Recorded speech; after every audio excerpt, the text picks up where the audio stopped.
Amém? Glória a Deus. Eu quero que você abra comigo no Evangelho de Marcos, no capítulo 10. Eu quero falar sobre algo essencial nessa noite com vocês. Existem muitas coisas, no cristianismo, muitas coisas que são importantes, mas eu quero falar de algo essencial. Uma coisa que não pode deixar de existir na vida do cristão, não pode deixar de existir no nosso viver com Cristo, na nossa carreira de discípulo do Senhor, deve existir esse algo essencial na qual nós vamos falar nessa noite. Eu quero só para a gente tomar, para vocês se assentarem, e depois a gente volta no texto, no verso de número 21, diz, e Jesus, Marcos 10, 21, e Jesus, olhando para ele, o amou, e lhe disse, falta-te uma coisa, vai, vende e segue-me. Mas ele, pesaroso desta palavra, retirou-se triste, porque possuía muitas propriedades. Podemos assentar. Algo que seja essencial, o nome já diz, que é essencial, é algo que não pode ficar de fora, porque é a essência de tudo. E sem aquilo que é essência, sem o que é essencial, qualquer coisa, qualquer receita, qualquer coisa que façamos será prejudicado. Não terá o mesmo sabor, a mesma importância, o mesmo valor, porque o essencial faltou. Porque aquilo que é essência não está presente, E quando aquilo que é essencial falta, então as coisas não têm a mesma graça, não têm o mesmo brilho, pode se confundir com outras coisas, a não ser com aquilo que é verdadeiro. E o nosso texto fala desse algo que é essencial. Eu quero um minutinho só, nós vamos terminar rápido, não vou demorar, prometo para vocês. E nós vamos estudar esse texto e nós vamos aprender coisas importantíssimas para a nossa vida. Eu aprendi muito, lendo isso, dessa forma como que nós vamos ler hoje, e eu espero que você aprenda bastante. O texto fala de um jovem, no verso de número 17, que se aproximou de Jesus. A Bíblia fala de um rapaz, Jesus estava ali caminhando, como sempre, fazendo o seu ministério itinerário. Ele viajava de lugares a lugares, sempre levando o amor de Deus, a graça do Pai, aos corações, a revelação nova da lei, a interpretação verdadeira da lei. Ele estava ali levando aos corações e, de repente, se postou ali no caminho um homem. E Marcos diz que era um jovem. No verso de número 21 diz que ele era um jovem, um jovem rapaz, um moço novo.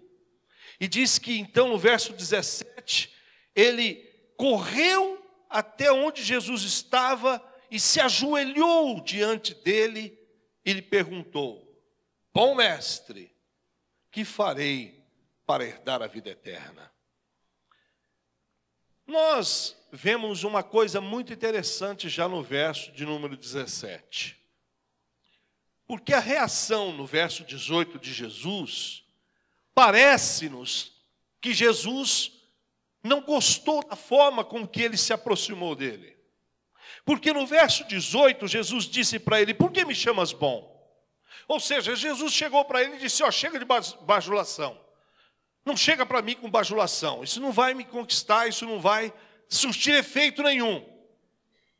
Você percebe que Jesus, de uma certa forma, há uma repreensão da parte de Jesus. Por que você me chama de bom? Por que o Senhor teve esse tipo de reação? Primeiro, nós precisamos entender da forma com que esse rapaz se aproximou de Jesus, e aí vamos entender então a resposta de Jesus, o porquê da reação de Jesus. Primeiro a gente percebe que aquele rapaz se aproxima de Jesus de uma forma muito emotiva. emocionalmente muito forte. É como se ele aproximasse de Jesus com um exagero, com uma emoção exagerada, uma êxtase, perto do Senhor Jesus.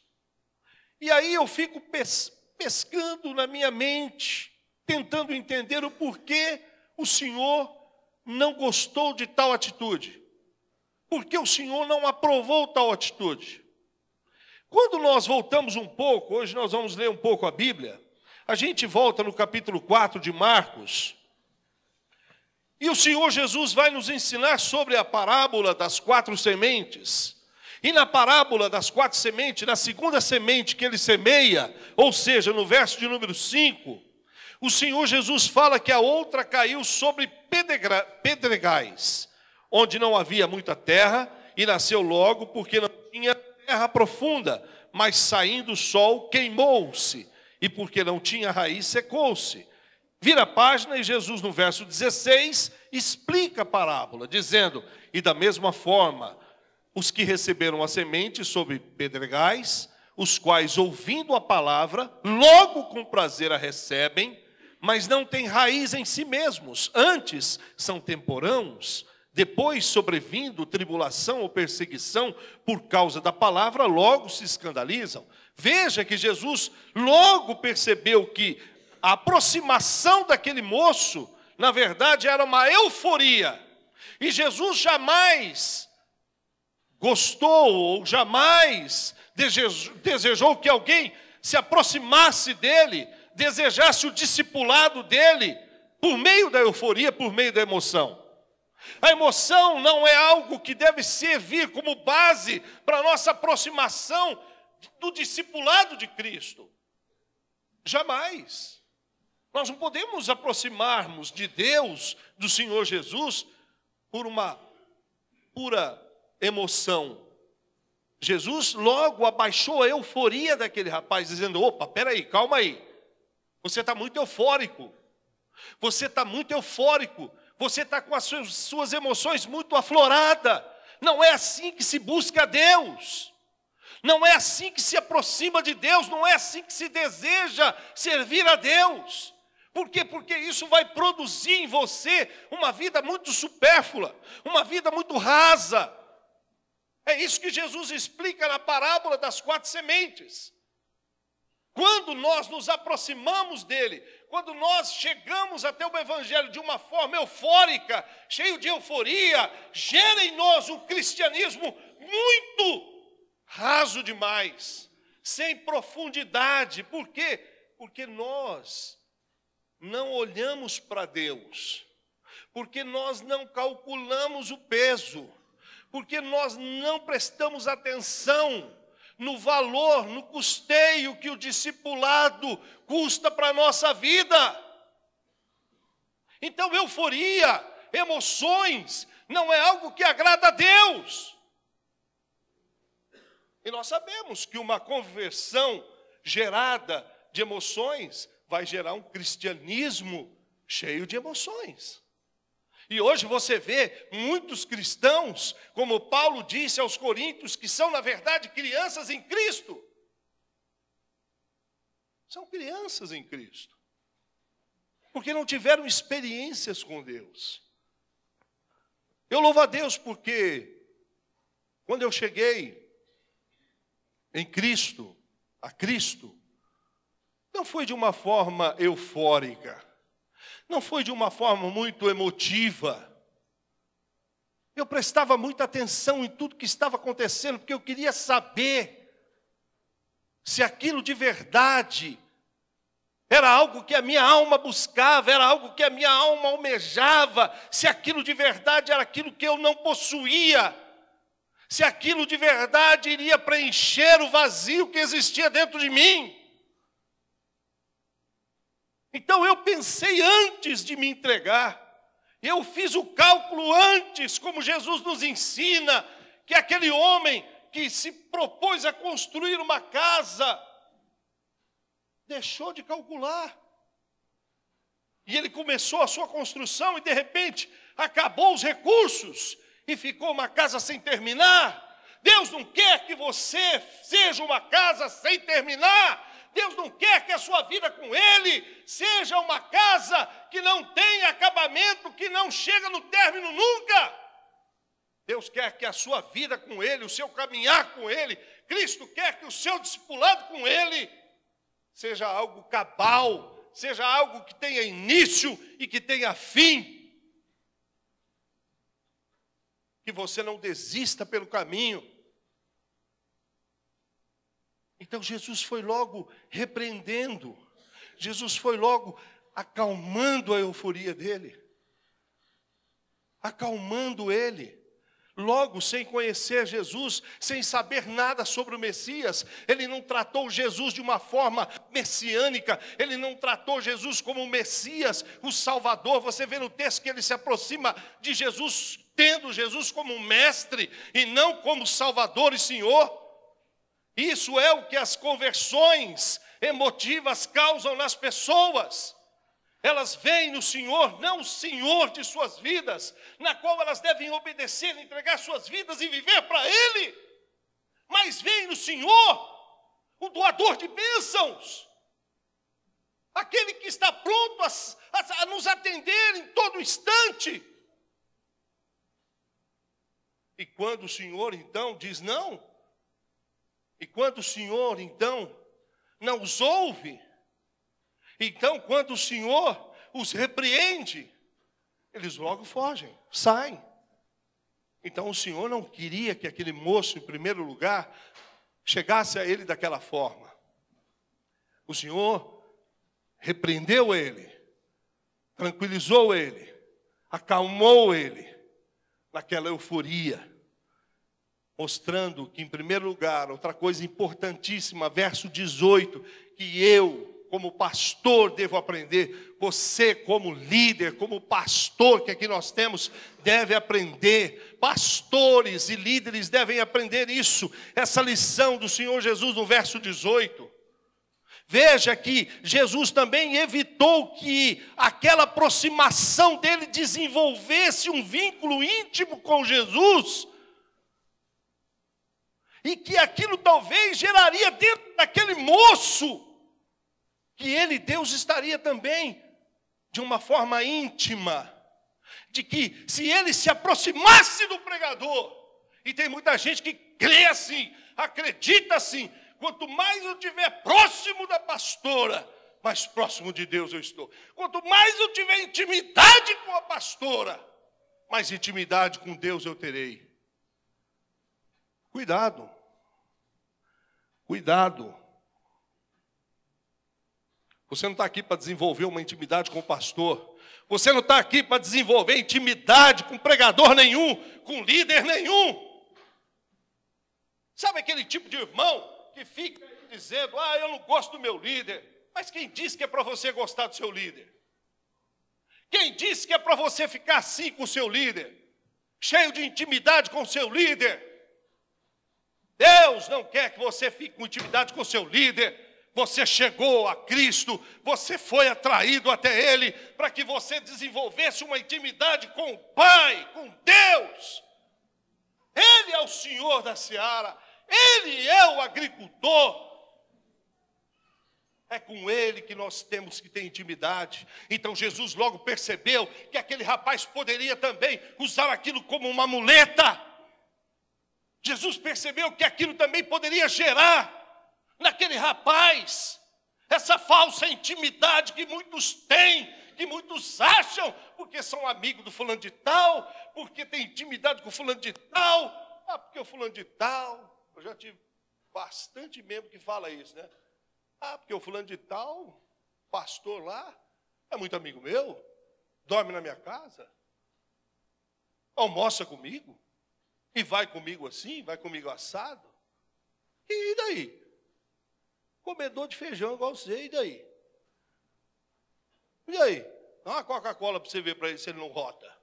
Vai rotar igual você. Você acha que essa intimidade sua vai segurar você? Você acha que essa intimidade que você diz ter com o teu pastor, com o teu líder, vai adiantar alguma coisa diante de Deus? Claro que não, irmão. A pergunta é: como está a sua vida com Deus? A que distância você está dele? Eu estou muito perto do meu pastor, mas e de Deus? E se o teu pastor for errado? E se o teu pastor for um falso profeta?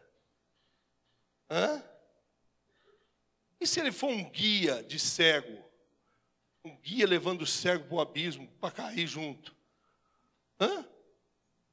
Ora, meu irmão, Jesus logo foi repreendendo e dizendo: olha aqui, não vem com essa conversa de bom para cima de mim, porque bom há um só e ele é Deus.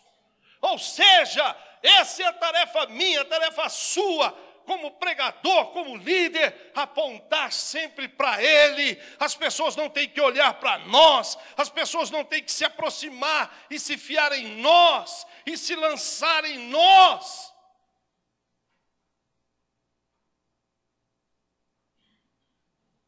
Quando acontecer isso, faça como João Batista.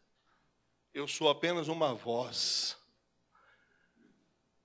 Eu sou apenas uma voz. Ele é tudo.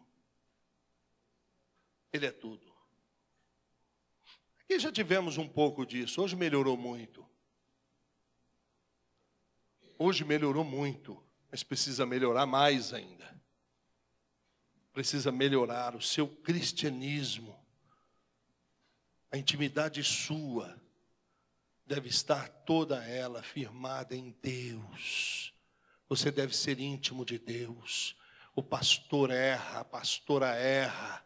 Somos falhos, Hoje a pastora não está aqui, por quê? Está doente. De primeira, a pastora não podia nem ficar doente. A pastora ficou doente, ai. Come também, vai no banheiro também. Tem dificuldade também. Somos seres humanos. Deus, só Ele é bom. Só Deus é bom. Olha para Ele. Se você olhar para Ele, você não cai. Se você olhar para mim, você vai cair. Se você olhar para ela, você cai. Mas se você olhar para Ele, você não cai. Lembra aquilo que Ele disse em Isaías: olhem para mim, todos os confins da terra, e sereis salvos. Que pregador disse isso? Que homem disse isso? Só o nosso Deus pode prometer e cumprir tal promessa. Então, portanto, olhe para Ele, se aproxime dEle. Quando você se aproximar dEle, você vai ter essa essência que nós vamos falar. Quando você estiver mais próximo dEle, você não vai ser um apontador, você não vai ser alguém que vive apontando. Sabe por que tem um monte de gente na igreja que vive apontando o dedo para o outro, para o mais fraco, para o mais débil? Porque estão sempre juntos, íntimos dos homens, não são íntimos de Deus. Seja íntimo de Deus, e a essência maior estará em sua vida, a essência principal estará dentro do seu coração. Porque Deus é amor. E se vivermos perto dEle, se vivermos juntos dEle, vamos amar assim como Ele ama. E aí não vamos ter coragem de ficar, fulano de tal fez isso, fulano de tal fez aquilo. Ele é assim, ele é assado, ela não sei o quê, ela não sei o quê. Falta de intimidade com Deus. Quem anda assim com Deus não fica olhando para o irmão. Verso de número 19. Ele fez uma pergunta. Qual foi a pergunta? A pergunta que ele fez é: bom mestre, o que farei para herdar a vida eterna? Presta atenção nessa pergunta, não deixe essa pergunta escapar. Que farei para herdar a vida eterna? Veja só o que Jesus então fala no verso de número 19.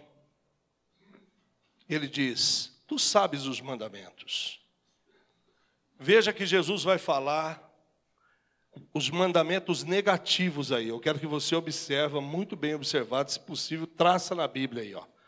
Primeiro, não, negativo, não adulterarás. Segundo, negativo, não matarás. Terceiro, não furtarás. Quarto, não dirás falso testemunho. E aí, ele diz, não defraudarás alguém. E por último, ele não fala um negativo, fala sim a respeito do pai e da mãe, quando ele diz que nós devemos honrar o pai e a mãe, que esse é o mandamento de Deus. Você percebe o que Jesus respondeu para ele? É uma coisa que, há algum tempo eu preguei sobre isso, isso causou um probleminha no rapaz. Esse rapaz passou a me perseguir, porque ele não gostou do que eu falei. Ele ligava na minha casa e dizia, eu vou matar o senhor. Eu vou matar, eu comprei o revólver, vou matar o senhor. Ah, vou matar. Tem uns 3 aí que quer matar, um a mais também não vai fazer diferença nenhuma. Pode matar. Mas o que Jesus está ensinando aqui é uma coisa impressionante. Ele está dizendo que uma vida respeitável não é o suficiente. Não é o suficiente. E eu preguei aquele dia para aquele rapaz, quando uma vida respeitável não é o suficiente. Não basta ser bom. Não basta. Ele não gostou disso. Não gostou disso, não sei porquê, mas não gostou. Mas se você prestar atenção, Jesus está dizendo que não é só ser respeitável que é importante. Porque ele responde no verso de número 20, ele respondeu, tudo isso eu faço desde a minha mocidade. Ou seja, ele era um cara respeitável. Jesus falou aqui no verso de número 19, 20, a base de uma vida decente, a base de uma vida respeitável. E quando Jesus acabou de falar dessa base de uma vida aí respeitável e decente, aquele moço respondeu, tudo isso eu faço. Ou seja, se for isso necessário para me salvar, se for isso necessário para que eu tenha vida eterna, então eu estou beleza, porque eu sou essa pessoa. Eu sou essa pessoa. E aí eu quero entrar naquilo que é mais importante na nossa mensagem. Quantos de nós achamos que o cristianismo, ele, num todo, constitui naquilo que é negativo? Quantos de nós achamos, como esse rapaz achava, que o cristianismo, na verdade, é um monte de coisas negativas, como não pode, não pode, não pode.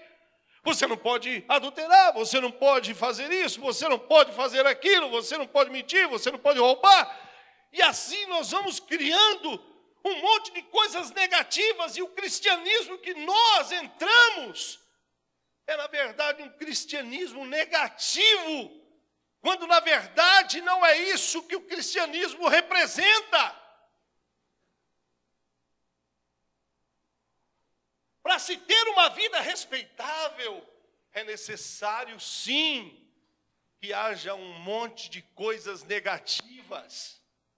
Ele era um rapaz respeitável, por isso ele não fazia as coisas erradas, por isso ele não roubava, por isso ele não mexia com a vida de ninguém. Existem pessoas que pensam que são boas, porque elas não adulteram, porque elas não roubam, porque elas não cometem assassinatos. E elas então acham que por isso elas são boas. Elas são pessoas respeitáveis. Mas ser cristão não é só isso. Ser cristão não é só deixar de fazer coisas. Mas ser cristão é deixar de fazer coisas e fazer outras que são importantes na nossa vida. A pergunta que aquele rapaz deveria fazer era outra, ou seja, ele deveria ter perguntado para ele, para Jesus: Senhor, qual é o bem que me falta? Qual é a essência que está faltando na minha vida? O que é essencial para mim?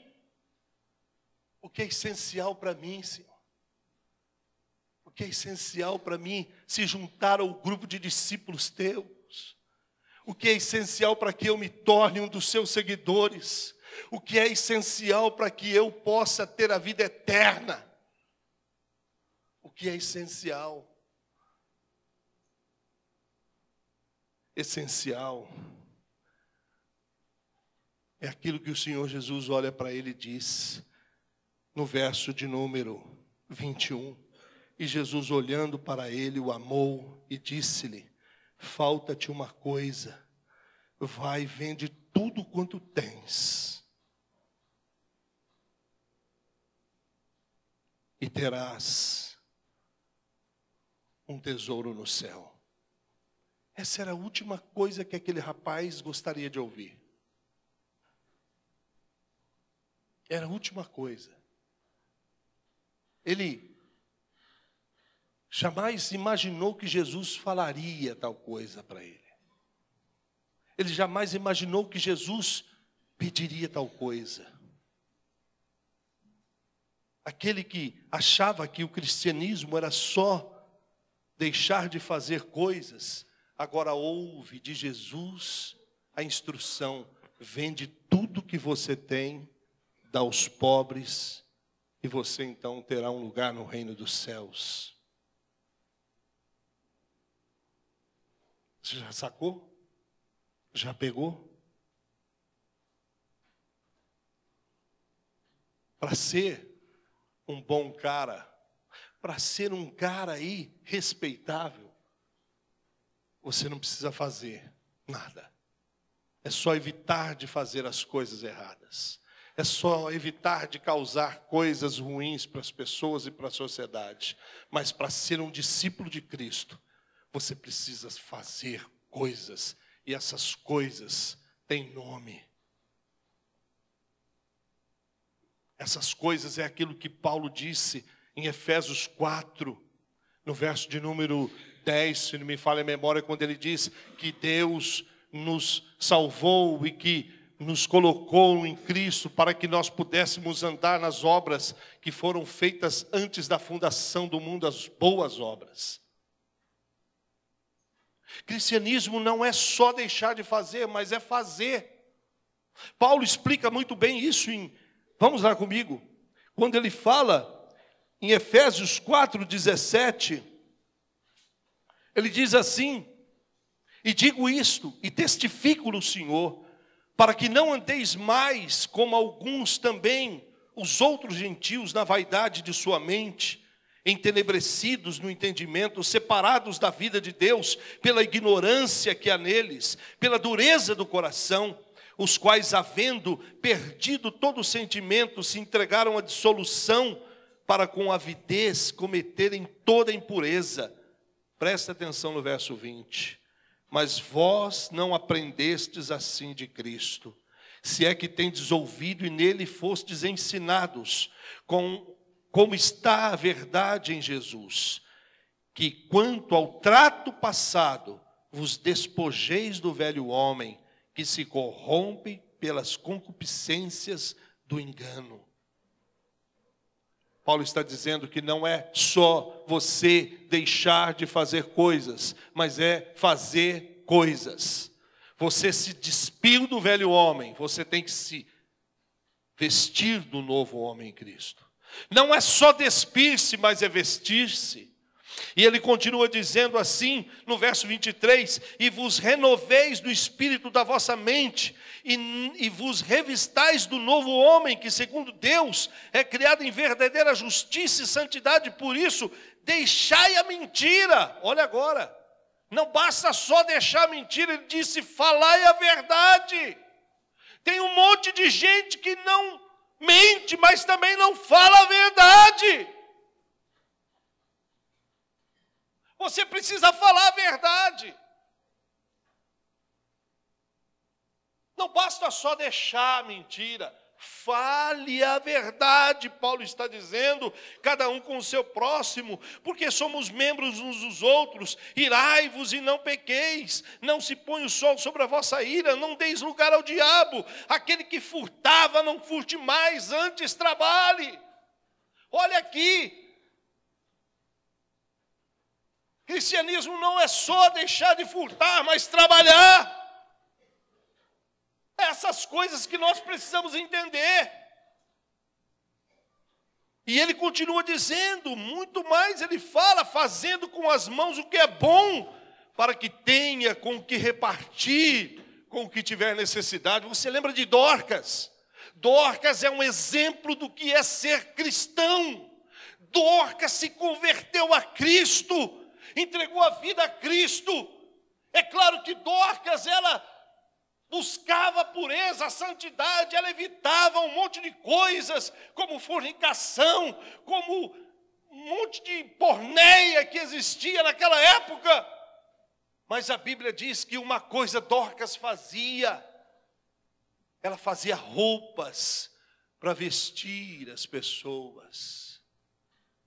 Ela praticava boas obras, ela fazia coisas. Ela era uma crente produtiva. O que você produz no reino de Deus? O que você produz nessa sua nova vida em Cristo? Você tem produzido alguma coisa? Você tem sido um cristão produtivo? Jesus, ele disse que aquele que não produz, o Pai corta e joga fora e queima no fogo. Eu não fui plantado aqui, você não foi plantado aqui, nós não fomos plantados aqui para ficarmos dizendo não, não posso, não, não posso, não, não posso, não, não posso. Deus nos plantou aqui para dizer não posso, mas eu vou fazer isso. Eu não posso mentir, mas eu vou falar a verdade para todos. Eu não posso. Deixa de servir um Deus de não, de não, de não, de não. Deixa de ser um cristão cheio de nãos. Seja um crente produtivo, seja um crente que vá fazer obras para que o nome do Senhor possa ser glorificado e exaltado. Veja a situação desse rapaz. Ali estava um moço rico, um moço abastado, cheio de riquezas, chegando para Jesus e dizendo: bom mestre, o que eu vou fazer para herdar a vida eterna? Jesus olha para ele e disse: moço, você tem tanta riqueza, olha para esses seus próximos que estão aqui, todos estão passando fome, uns estão sem vestimenta, outros estão sem sandálias, e você me pergunta o que eu posso fazer?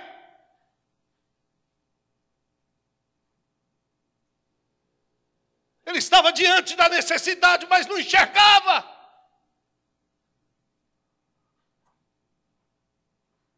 Ele estava diante daquilo que poderia, a essência que poderia marcar ele como um discípulo de Cristo, e abrir mão de tudo para seguir o seu Senhor, e abrir mão de tudo para andar com Jesus. O nosso cristianismo, o cristianismo exige tudo de nós. Ser cristão é dar toda a nossa vida, é dar tudo que somos. Não somos de nós mesmos. O que nós temos não pertence a nós, pertence a Ele. Ele nos comprou, dele somos apenas mordomos. Ele faz o que quer conosco, Ele faz o que quer do que temos. Ele é Deus, Ele é Senhor. Você acha que aquele rapaz não sabia? Por que você acha que Jesus fala sobre o mandamento do pai e da mãe? Certamente aquele rapaz era um daqueles que não se importava com a mãe, com o pai, como muitos têm por aí. Certamente esse rapaz teve uma vida de sucesso. Certamente esse rapaz fez algum negócio e se deu bem na vida, mas esqueceu dos seus pais. Por isso Jesus os lembra dizendo: honra o teu pai e a tua mãe. Lembra que Jesus falou 5 mandamentos, ele deixou 5 para trás. Não foi à toa que ele falou sobre o pai e a mãe. Jesus estava querendo abrir os olhos dele, que a maior riqueza dele era o pai e a mãe. A maior riqueza era aquelas pessoas que estavam ali. Eu quero que você entenda uma coisa. Quando você vê um necessitado, isso não é todos. É claro que Deus precisa nos ensinar a semear direito. Mas quando você vê um necessitado, eis ali uma oportunidade para semear nele. Para você mostrar aquilo que é essencial na vida cristã. Sabe o que é essencial na vida de um cristão? A palavra é bondade. Bondade. Deus é bom. Aquele moço tinha tudo, todas as qualidades de uma pessoa certa, decente, respeitável, mas não havia bondade alguma no coração dele. Existem crentes dentro da igreja com muitas coisas, mas sem bondade. Eles não são bons, não são abençoadores, não abençoam ninguém. Mas saiba de uma coisa, que a marca do cristão é a bondade, é o amor. Jesus disse, nisso conhecerão os meus discípulos, aqueles que tiveram carrões, aqueles que tiveram carros do ano, Mercedes, BMW. Não, Jesus não disse isso. Jesus falou, é aquele que tiver mansões, é aquele que tiver apartamentos, é aquele que morar no Dama. Não, Jesus não falou isso. Jesus não falou que são os empresários, que são os milionários. Não, Jesus disse, os meus discípulos serão conhecidos pelo amor, pela bondade. Esses são os meus discípulos.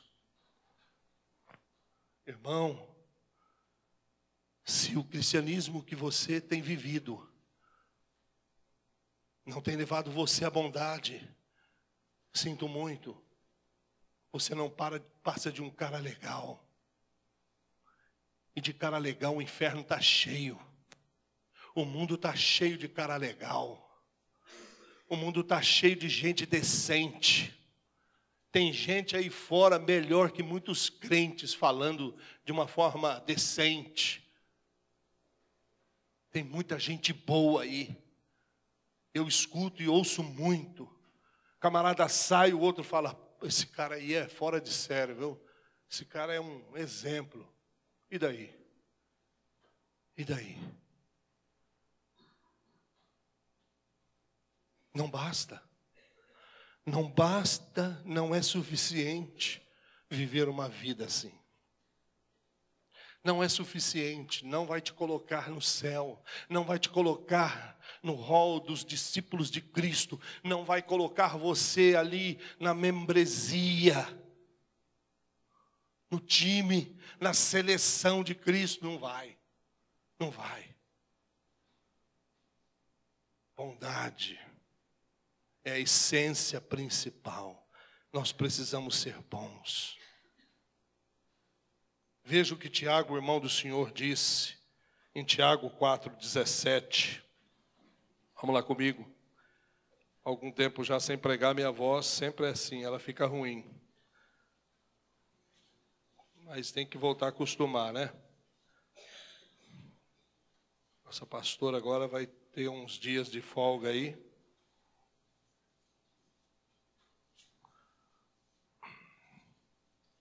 (4:17) 4:17 fala: aquele, pois, que sabe fazer o bem e não faz, comete pecado. Esse é o pecado da omissão. Não adianta você só saber o que deve fazer e não faz. Aquele rapaz sabia o que devia fazer, mas não fazia. Aquele rapaz sabia que deveria cuidar dos pais, que deveria entender que a riqueza, você que tem um pouco mais, você que Deus agraciou e deu a você um pouco mais, eu quero que você perceba aquilo que Paulo diz em Timóteo capítulo 6, capítulo 6 de 1 Timóteo, verso 17, Paulo diz assim: manda aos ricos deste mundo que não sejam altivos. O que é ser altivo? É ter uma opinião elevada de si mesmo. Ele disse: você não pode ser altivo, não pense a mais acerca de si mesmo. Nem ponham a esperança na incerteza das riquezas, mas em Deus, que abundantemente nos dá todas as coisas, para delas gozarmos, que façam bem. Olha aqui, o que Jesus queria que aquele rapaz fizesse, daquilo que Deus deu a ele, que ele fizesse o bem, que ele enriquecesse em boas obras. Está escrito aqui que façam bem, que enriqueçam em boas obras, que repartam de boa mente, ou seja, sejam generosos. Sejam generosos. Reparta, meu irmão. Deus te deu, não para que você tomasse para si somente e fosse só seu, como aquele louco que diz: eu ajuntei, eu tenho para mim, eu enchi os meus celeiros, eu vou viver muitos anos. De repente, uma voz soou e disse: louco, essa noite pedirão a tua alma. E o que você tem ajuntado, para quem será? Para quem? Então Paulo disse: sejam comunicáveis. Comunique-se com o teu próximo. Comunique-se com o seu irmão.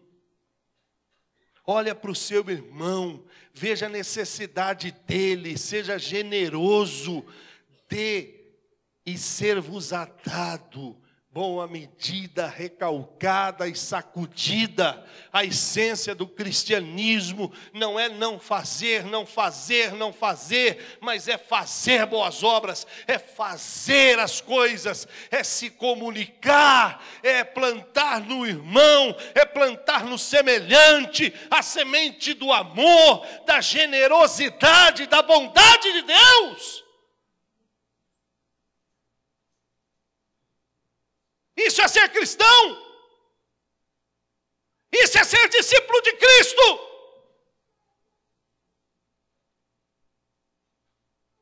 Voltando para o texto, precisamos terminar. Então a Bíblia diz no verso de número 21, que Jesus olhou para ele, o amou e disse: falta-te uma coisa, vai, vende tudo quanto tens, dá aos pobres e terás um tesouro no céu. Então você vem, toma a sua cruz e siga-me. Oh, que coisa incrível isso, irmão. Coisa maravilhosa isso. Não basta obedecer mandamentos individuais, não basta. Jesus disse: você tem que vender tudo, você tem que vir a mim, você tem que tomar sua cruz e você tem que me seguir. Ali estava um rapaz que guardava, que segurava os mandamentos dentro dele. Ali estava um moço respeitável, mas Jesus estava dizendo para ele: isso não é o suficiente. Não basta guardar mandamentos individuais, porque isso não substitui a sua dedicação e a sua renúncia a Jesus. Se fosse assim, os espíritas estavam todos salvos. Se fosse assim, aqueles que fazem boas obras estavam todos salvos. Se fosse assim, aqueles que tinham uma vida decente, uma vida respeitável, já tinha ganhado o céu. Mas Jesus está dizendo: não importa, eu não quero só que você guarde meus mandamentos, eu quero a sua dedicação, eu quero a sua rendição, eu quero ser senhor da sua vida. Se Jesus não for senhor de você, se Jesus não for senhor do seu coração, não importa se você vem no culto terça, quarta, quinta, sexta, sábado, domingo. Se você durante 40 anos nunca deixou de tomar uma ceia, isso não tem valor algum. Se Ele não mandar em você, se Ele não comandar você, se Ele não tiver você totalmente nas mãos dEle. É isso que Jesus está dizendo. Muito bem. Você guarda esses mandamentos, mas eu quero você para mim. Vá, vende tudo que você tem. Renda-se a mim. Segue-me. Tome sua cruz, siga-me. Eu quero você para mim. Jesus quer você para Ele. Jesus quer não sua mente cheia de versículos decorados. Jesus quer o teu coração. Jesus quer tua alma. Jesus quer todo você. Você por inteiro. E Ele não vai te dar descanso enquanto você não se entregar a Ele. Ele não vai te dar descanso. Por isso que você não tem descanso. Por isso que você não consegue ter descanso. A sua alma vem nos cultos. Você participa dos cultos. Mas parece que não adianta. É porque você está vivendo esse cristianismo meia boca. É porque você não quer seguir a Ele. É porque você não está disposto a tomar a cruz dEle. É porque você não está disposto a se render a Ele. Oh, renda-se a Ele. Renda-se ao teu Senhor. Entrega-se totalmente a Ele. Deixa Ele comandar você. Deixa Ele ser Senhor da sua vida.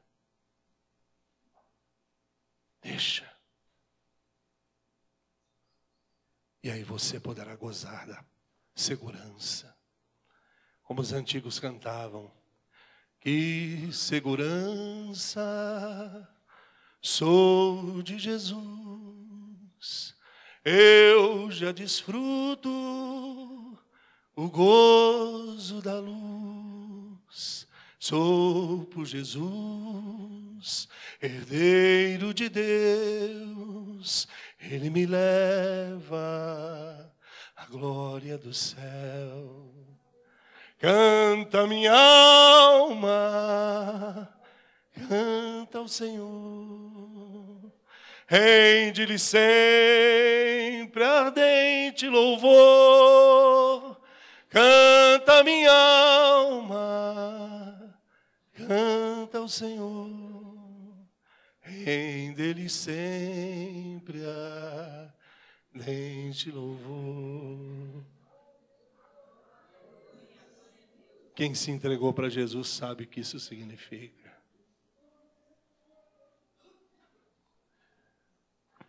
Quem não só guarda os mandamentos, mas vive para Ele, sabe o que isso significa. Ele não tem medo. Ele não tem medo. Ele vive seguro. Porque ele sabe que a hora que ele partir, ele estará na presença dele. Isso faz toda a diferença, meu querido. O texto diz no verso de número 22 que ele, pesaroso dessa palavra, retirou-se muito triste, porque possuía muitas propriedades. Jesus propôs para ele, Jesus propõe para você nessa noite. Sai dessa sua vida respeitosa, dessa respeitabilidade moral que você vive. Sai disso. Jesus está chamando você para que você não se fie nessas coisas, mas que você faça aquilo que Ele ordena você fazer. Sabe, eu escrevi algo aqui enquanto estávamos adorando. Eu disse, o Senhor não veio a este mundo procurar bondade e justiça entre os homens. Aqui estava um moço cheio de moral, cheio de justiça, cheio de bondade. Mas não é isso que Jesus veio. Porque Ele sabe, Romanos 3, 23, decor, o que está escrito lá? Que todos pecaram e destituídos estão da glória de Deus. Sabe o que é destituído? Fora. Você está fora. Jesus sabe. Então Jesus não veio buscar bondade, justiça nos homens, porque ele sabe que ninguém é bom, senão Deus, como ele disse. Pelo contrário, ele veio trazer a bondade. Ele veio trazer com ele a justiça. E Jesus trouxe a bondade com ele. E Jesus trouxe a justiça com ele. Portanto, se nós estamos em Cristo, se nós estamos no Senhor, nós estamos seguros e garantidos. Aquele moço estava tão perto e se afastou. Para nunca mais. Para nunca mais. Tão perto do céu, tão perto do príncipe do céu. Poucos tiveram oportunidade de falar com Jesus, de tocar em Jesus. Ali estava aquele moço tão perto do dono do céu, mas não teve forças. O mal dele é o mal de muitos de nós, a tragédia dele é a tragédia de muitos de nós. Nós não desejamos o bastante, o suficiente. Por isso que Jesus disse, falta-te uma coisa. Faltou para ele um pouco. Às vezes também falta para mim e para você um pouco de desejo a mais, um pouco de bondade a mais, aplicação a mais.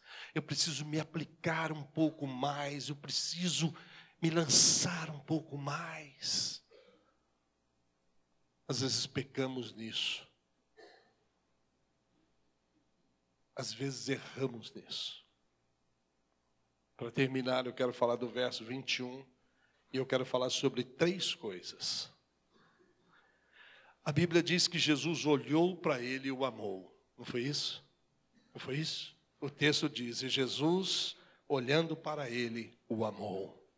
Eu quero falar sobre esse olhar. Que olhar foi aquele? Que olhar foi esse? Que Jesus olhou para ele e o amou. Havia muitas coisas naquele olhar de Jesus. O primeiro era o chamado do amor. Naquele olhar estava o chamado do amor. Jesus estava chamando aquele homem. Chamando ele para aquilo que Paulo disse em Coríntios capítulo 13. Quando Paulo disse, ainda que eu falasse a língua dos homens e dos anjos e não tivesse amor, seria como o metal que soa, como o sino que tine. Ainda que tivesse o dom de profecia e conhecesse todos os mistérios e toda a ciência, ainda que tivesse toda a fé, de maneira tal que transportasse os montes e não tivesse amor, nada seria. Ainda que distribuísse toda a minha fortuna para sustento dos pobres, e ainda que entregasse o meu corpo para ser queimado, e não tivesse amor, nada disso me aproveitaria. O amor é sofredor, o amor é benigno. O amor não é invejoso, o amor não trata com leviandade, não se ensoberbece, não se porta com indecência, não busca os seus interesses, não se irrita, não suspeita mal, não folga com a injustiça, mas folga com a verdade. O amor tudo sofre, o amor tudo crê, o amor tudo espera, o amor tudo suporta. Aquele olhar era o olhar do amor. Venha para o amor. Venha, venha. Eu sou aquele que é a essência do amor. Ande comigo, você vai amar as pessoas. Você vai ter essa essência na sua vida. Você vai ter esse essencial que todos os meus seguidores devem ter. O chamado do amor. Quando você aceitou Jesus, Ele te chamou para o amor. Todos vocês, eu, fomos chamados para amar. Se eu não amo, eu não sou discípulo dele. Mas não basta amar só de palavras, disse João. Muitos amam de palavras. Oh, meu irmão, eu te amo. O irmão passa uma necessidade. Não quero saber desse irmão, não. Cuida da vida dele. Eu tenho tantos problemas. João disse, amados, não amemos só de palavras, mas de verdade, essência, precisa ter essência, precisa ser verdadeiro. O chamado do amor. Você já recebeu esse chamado? Você ama? Você tudo sofre, tudo crê, tudo suporta. Você ama os mais fracos, você suporta os mais fracos. Você fala mal do seu irmão? Você critica o seu irmão? Você critica o seu líder? Você fala mal da sua igreja, que é a noiva de Cristo, que está sendo formada? O amor tudo suporta. O oxigênio no céu será o amor. Aqui na terra o oxigênio da igreja é a oração, mas no céu é o amor. Lá se respira amor. Sabe por quê? Porque Paulo disse que havendo profecias, terminará. Havendo ciência, acabará. Mas o amor permanecerá para sempre. Só vai entrar lá os que caminham no amor, os que andam em amor. Segunda coisa que existia naquele olhar, estava lá naquele olhar um desafio, a fidalguia. O que é fidalguia? Fidalguia é justamente isso, vem de uma grandiosidade, de uma nobreza. São pessoas nobres, são pessoas grandes, como nós somos. Nós somos cidadãos do reino dos céus, nós somos sacerdotes, nós somos raça eleita. Então nós somos esse povo grande, nós somos esse povo nobre. Trata-se de uma ação nobre. O que é então esse desafio? A fidalguia é o desafio da generosidade, do desprendimento. Por trás daquele olhar, Jesus estava dizendo: chega, larga essa vida de egoísmo, larga de viver para si só, larga de viver em torno de você só. Venha para a generosidade, venha para o meu lado, venha semear nas vidas, venha semear nas famílias, venha dividir. Venha juntar tesouros no reino dos céus. Deixa de ser avarento. Se desprenda dessas coisas. Desprendimento. Existia no olhar de Jesus esse chamado para que ele pudesse se desprender das riquezas que ele tinha. E por último, era um olhar de dor. Talvez o mais amargo de todas as dores. E isso é incrível. Porque falava da tristeza de ver como um homem escolhe com deliberação não ser o que poderia ter chegado a ser. Você sabe o que você poderia ser? Você sabe o que você poderia se tornar se você aceitasse esse chamado, Jesus estava dizendo. Você sabe o que você poderia se tornar. É triste porque aquele moço não conhecia, não sabia, não entendia, não compreendia. É triste porque muitos de nós não compreendemos, não entendemos, não olhamos a dimensão. Nós não percebemos o potencial que temos, o que temos dentro de nós, o que Deus colocou nas nossas mãos. Nós não entendemos. É muito triste que pessoas passam nesse mundo e elas poderiam ser grandes bênçãos de Deus, canais de bênçãos. Elas poderiam ser pessoas que poderiam salvar outras, ajudar outras, semear a graça, o amor, a bondade, a misericórdia de Deus, mas não, se fecham. Elas se trancam, se fecham, elas não abrem mão do que têm, elas preferem morrer com aquilo do que dividir, perder tudo se for possível, mas elas não estão dispostas a comunicar nada, nada, nada. É triste, é muito triste. E nessa noite, o nosso Deus, Ele está olhando para cada um de nós. Aquele mesmo olhar que Jesus olhou, que levou Jesus a olhar para ele. Aquele moço. É o mesmo olhar que paira sobre mim e que paira sobre nós. Para ver se algum de nós também se nega a sermos o que poderíamos ser e o que deveríamos ser. Você tem fugido, você tem evitado, fugido de todas as maneiras e todos os jeitos.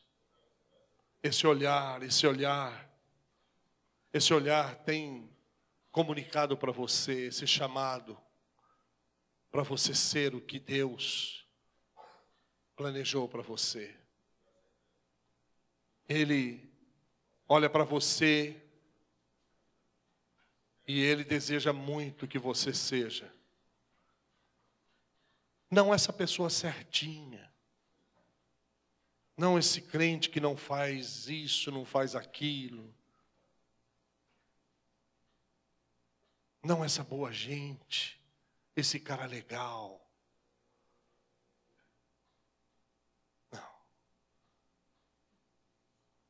Jesus quer que você seja um semeador de bondade, de misericórdia, de amor, de graça.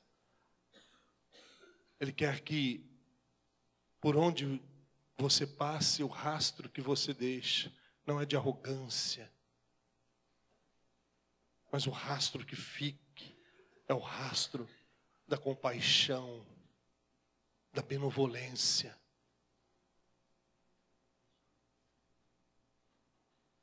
Do amor ao próximo,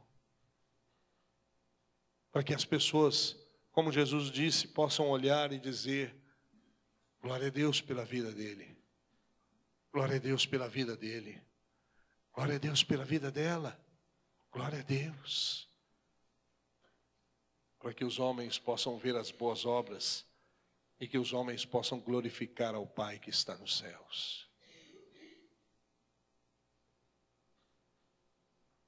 Será que eu e você nessa noite iremos evitar esse olhar? Quem é você?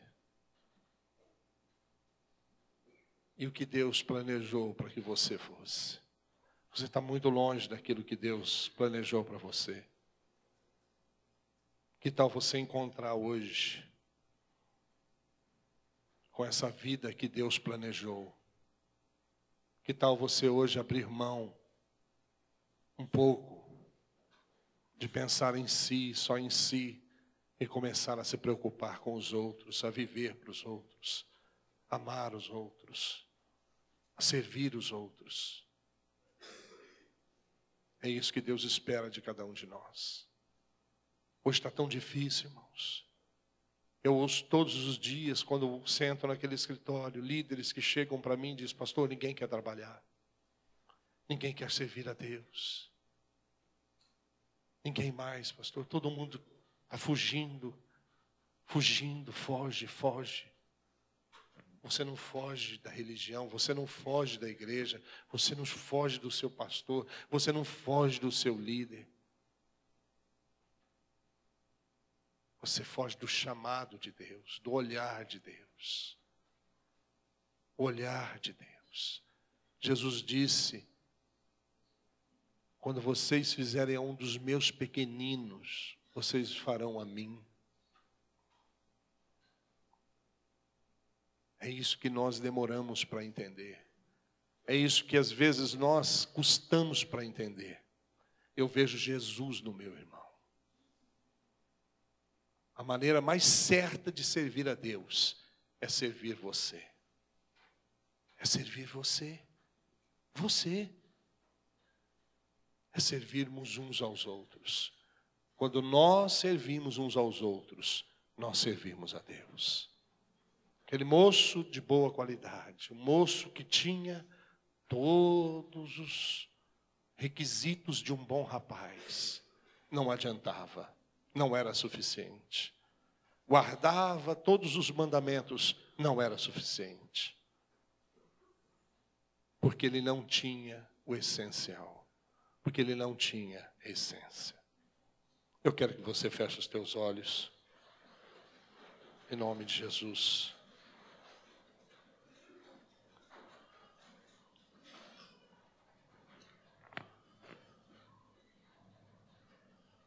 O Senhor, certa feita, falou de uma parábola, e você conhece a parábola do bom samaritano. E ele fala daqueles 3 personagens: o sacerdote, o levita e o samaritano. E ele conta que tanto o sacerdote como o levita, que eram os representantes de Deus, aqueles nas quais deveriam esperar deles bondade, amor, não encontrou neles, não se achou neles. Você vê nesse rapaz um guardador da lei, mas que não fluía bondade nele. Às vezes a religião nos torna pessoas duras, fechadas, egoístas. Eu estou cansado de ver a religião formar pessoas egoístas, avarentas. Jesus não forma pessoas assim. Ele cria pessoas desprendidas. Ele cria pessoas com o coração aberto. Ele cria discípulos bondosos,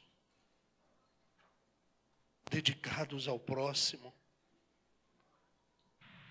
Meu irmão, ainda há tempo.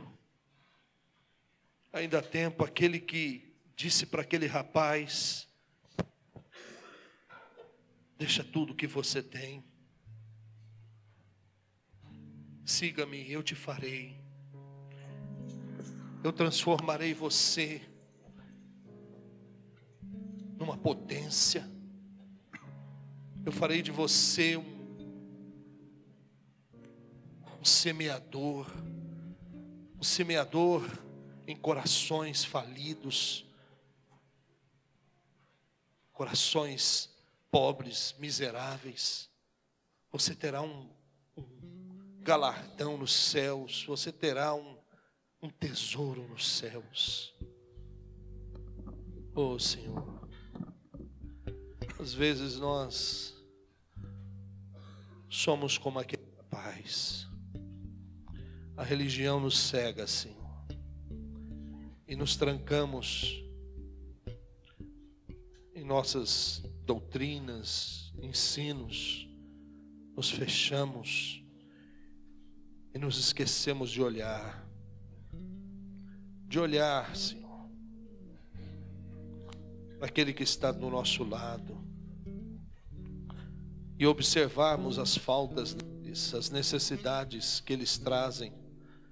Aquele moço tinha para suprir a necessidade de muitos que estavam ali desprovidos naquele dia.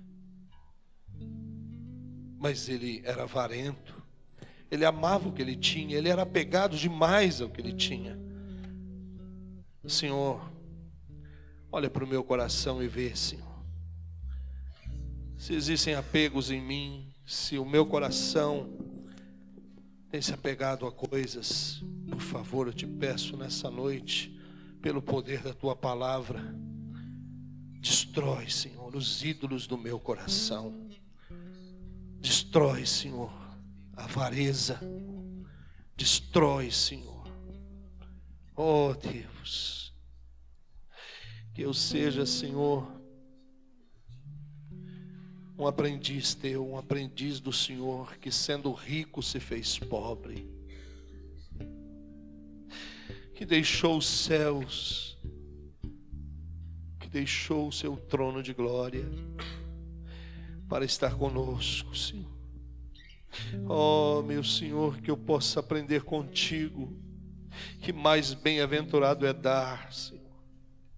Que eu seja um semeador na vida de pessoas, que o Senhor me ensine a bondade, que eu ande na bondade, que o Senhor me batize com o batismo do amor, Senhor, para que eu ame, Senhor, para que eu ame como deve amar os teus, o amor verdadeiro, não um amor fingido, não um amor de palavras, mas um amor verdadeiro. Um amor verdadeiro, o amor que o samaritano teve, que o levita e o sacerdote, que eram representantes teus, que estavam vindo do culto, mas que foram incapazes de manifestar. Eu não quero ser, Senhor, eu não quero ser esse coração duro, eu não quero ser esse coração egoísta, eu não quero ser esse coração que não vê as necessidades do meu próximo. Que o Senhor me abra os olhos, para que eu possa ver as oportunidades que estão diante de mim todos os dias. Todos os dias o Senhor me põe diante de oportunidades, de necessidades. Que eu possa, Pai, aproveitar todas elas. Faça de mim, Senhor, um semeador. Eu dou minha vida a Ti, meu coração a Ti. Tudo que eu tenho te dou, Senhor. Tu és dono de tudo. Tu és dono de tudo. Oh, meu Senhor. Que o Senhor seja engrandecido, Senhor, na minha vida. Olha para esses que estão aqui, Jesus. Lança o Teu olhar sobre eles. Eu sei que tem jovens aqui com um potencial tremendo, Senhor. Eu sei que tem empresários aqui, também com potencial. Que o Senhor pode transformá-los em semeadores. Fala nesses corações, Senhor. Fala nessas vidas. Fala com cada um de nós. Que sejamos, Pai. Que sejamos, ó Deus, discípulos do Senhor. Para a Tua glória eu te peço em nome de Jesus. Amém, Senhor.